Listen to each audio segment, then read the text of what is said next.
وَلِلَّهِ الْأَسْمَاءُ الْحُسْنَى فَادْعُوهُ بِهَا۔ السلام علیکم ورحمۃ اللہ وبرکاتہ۔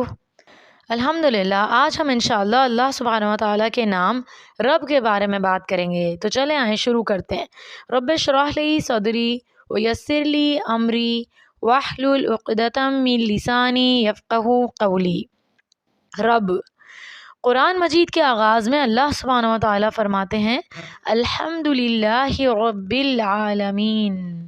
تمام تعریف اللہ کے لیے ہے جو رب ہے تمام جہانوں کا۔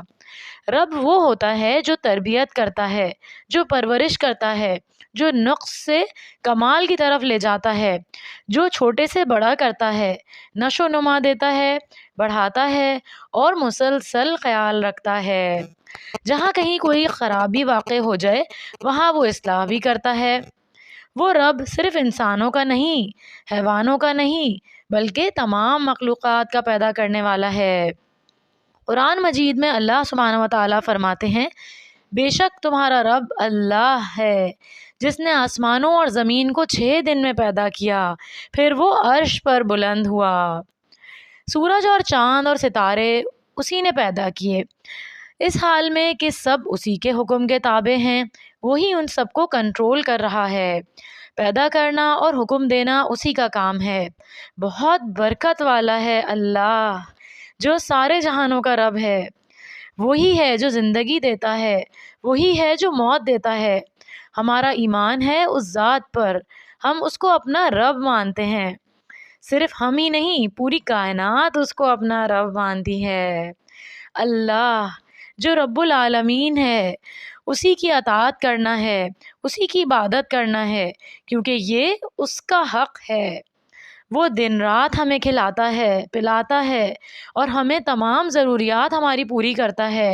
اس کا حق یہ ہے کہ ہم اس کو پہچانیں، اس کا شکر ادا کریں، اس کے آگے جھک جائیں اور ہر آن ہر لمحے اپنے دل میں اسی کو یاد کریں، اپنی ساری زندگی کو اسی کے حکم کے تابع کر لیں۔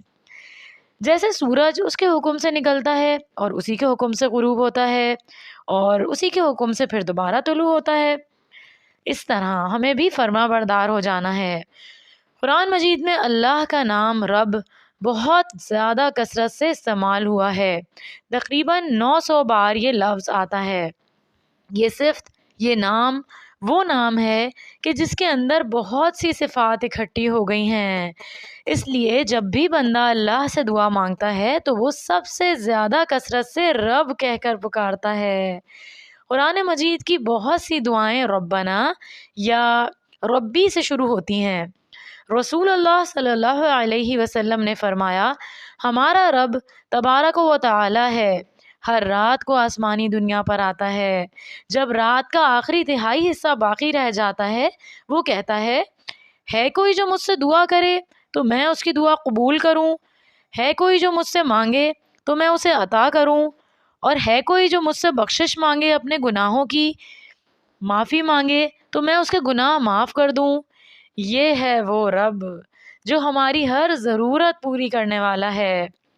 رسول اللہ صلی اللہ علیہ وسلم نے فرمایا ہمارے رب کو 2 قسم کے آدمی بہت اچھے لگتے ہیں، ایک وہ جو اپنے بستر اور لحاف، اپنے گھر والوں، اپنے محلے والوں کو چھوڑ کر نماز کے لیے نکلتا ہے۔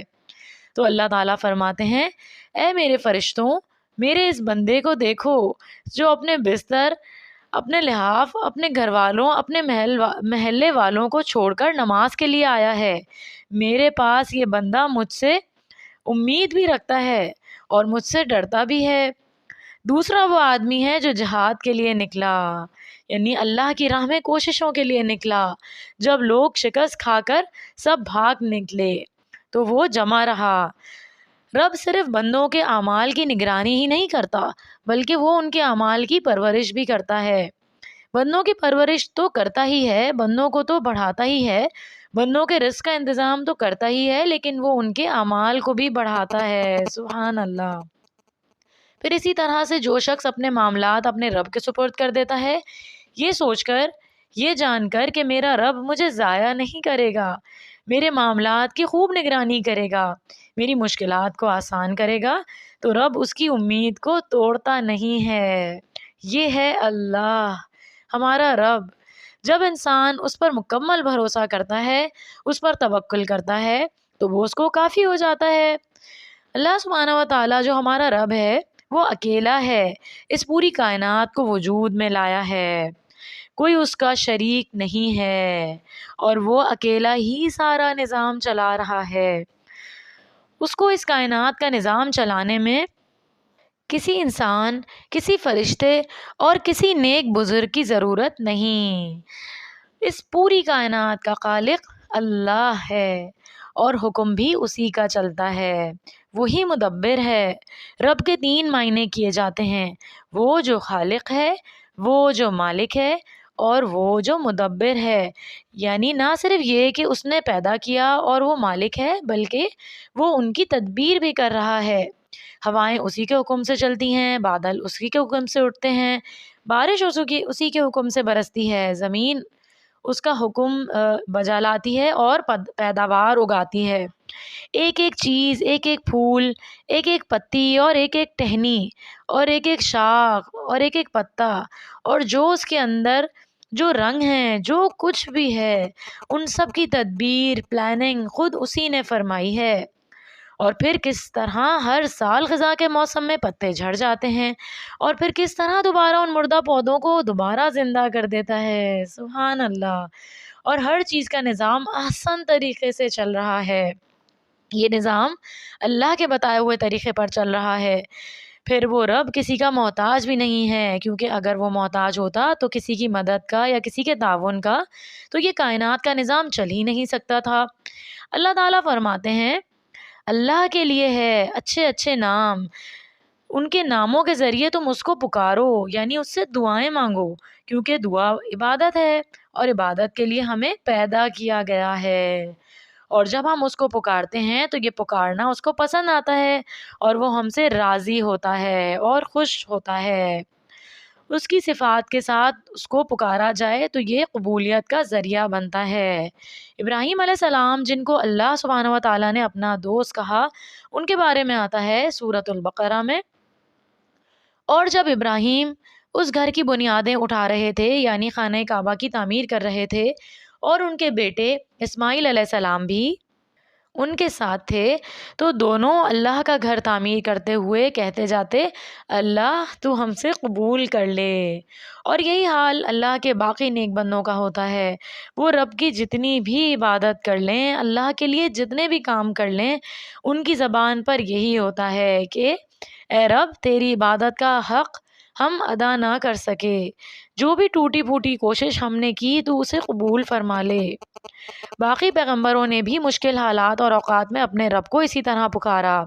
مثلا نوح علیہ السلام نے جب کشتی پر وہ سوار ہو گئے تو پکارا، اے میرے رب، مجھے مبارک جگہ اتارنا، اور تو بہترین اتارنے والا ہے۔ موسیٰ علیہ السلام نے کہا، جب فرعون سے بھاگ کر مدین کی طرف گئے تو وہاں پہنچ کر اپنے رب کو پکارتے ہیں اور کہتے ہیں، اے میرے رب، جو بھی خیر تو نازل کرے میں اس کا محتاج ہوں۔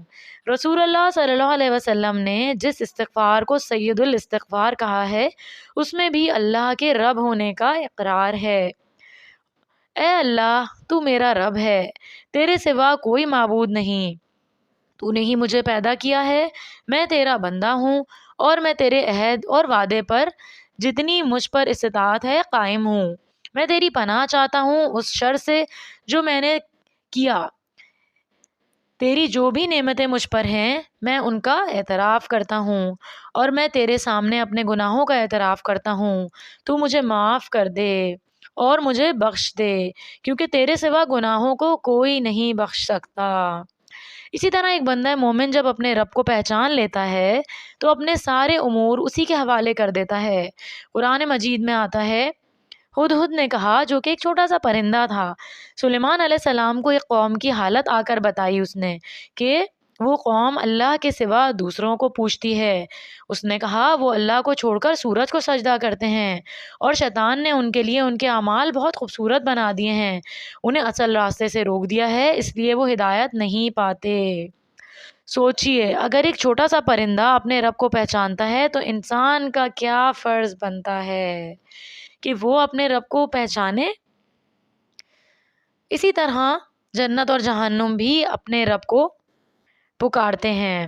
رسول اللہ صلی اللہ علیہ وسلم نے فرمایا جہنم نے اپنے رب کے حضور شکایت کی اور کہا، اے میرے رب، میرے بعض حصے نے اس کے بعض حصے کو کھا لیا ہے اور وہ کھا رہا ہے، یعنی آگ اتنی شدید ہے کہ ایک حصہ دوسرے حصے کو کھا رہا ہے۔ تو اللہ تعالیٰ نے اسے 2 سانسوں کی اجازت دی، ایک سانس سردی میں اور ایک گرمی میں، یعنی جب جہنم اندر سانس لیتی ہے تو سردی ہو جاتی ہے دنیا میں، اور جب وہ سانس باہر نکالتی ہے تو گرمی ہو جاتی ہے۔ تو مطلب کہ تم انتہائی گرمی اور انتہائی سردی ان کے موسموں میں دیکھتے ہو، تو یہ اسی کا سبب ہے۔ ابو سعید خدری سے مروی ہے رضی اللہ تعالیٰ عنہ کہ میں نے نبی کریم صلی اللہ علیہ وسلم کو یہ فرماتے ہوئے سنا کہ شیطان نے کہا تھا کہ اے میرے رب، مجھے تیری عزت کی قسم، میں تیرے بندوں کو اس وقت تک گمراہ کرتا رہوں گا جب تک ان کے جسم میں روح ہے، یعنی مرتے دم تک۔ تو رب نے فرمایا، مجھے اپنی عزت اور جلال کی قسم، جب تک وہ مجھ سے معافی مانگتے رہیں گے میں انہیں معاف کرتا رہوں گا۔ اسی طرح ہم دیکھتے ہیں کہ زمین بھی اپنے رب کو پہچانتی ہے، سبحان اللہ، اور وہ بھی اپنے رب کو پکارے گی قیامت کے دن۔ رب کو پہچاننا چاہیے، کیسے؟ ایک تو کائنات کی نشانیوں سے، صبح شام ہو رہی ہے، دن رات آپ دیکھ رہے ہیں، کوئی بھی چیز جو دیکھیں اس کی ساخت پر غور کریں، اس کے فنکشنز پر غور کریں، اس کے فائدوں پر غور کریں، اور پھر سوچیں کہ یہ کس نے بنایا ہے اور اس نے یہ سب کچھ کیوں بنایا ہے، کس کے لیے بنایا ہے؟ یقیناً ہم سب کے لیے، اور اس کا شکر ادا کریں۔ اس نے پوری کائنات کو ہماری خدمت میں لگا دیا ہے۔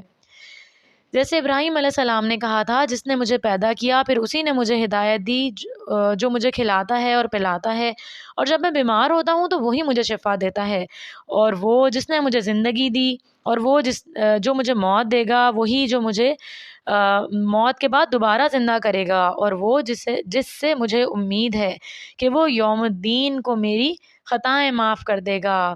اے میرے رب، مجھے حکمت عطا کر، حکم عطا کر، اور مجھے صالحین کے ساتھ ملا دے۔ تو ہمارے لیے بھی یہی ہے کہ ہم اپنے چھوٹے سے چھوٹی ضرورت میں اور بڑی سے بڑی ضرورت میں بھی ہر حال میں اپنے رب کی طرف رجوع کرنے والے بنیں۔ جو شخص دنیا میں اپنے رب کو پہچانے گا قبر میں جواب دینے کے قابل ہوگا، کیونکہ جب فرشتے آئیں گے قبر میں مردے کو دفنانے کے بعد اور اس کو اٹھا کر بٹھائیں گے، تو اس سے جو پہلا سوال کریں گے وہ کیا ہوگا؟ تیرا رب کون ہے؟ تو جس دنیا میں اپنی زندگی میں اپنے ہوش و حواس میں اپنے رب کے ساتھ تو نے تعلق قائم کیا، وہ قبر میں بھی جواب دے پائے گا کہ ربی اللہ، میرا رب اللہ ہے۔ تو اللہ تعالیٰ سے دعا ہے کہ وہ ہمیں اپنی عبادت کی توفیق عطا فرمائے، ہمیں اپنی معرفت دے، ہمیں اپنی پہچان عطا فرما دے، اور اپنا قرب خاص نصیب فرما دے، اور اپنی خاص محبت عطا فرما دے، صرف دنیا ہی نہیں آخرت میں بھی ہمیں اپنے مقرب بندوں میں شامل فرما لے۔ سبحانک اللہم و بحمدک، اشہد ان لا الہ الا انت، استغفرک و اتوب الیک۔ السلام علیکم ورحمۃ اللہ وبرکاتہ۔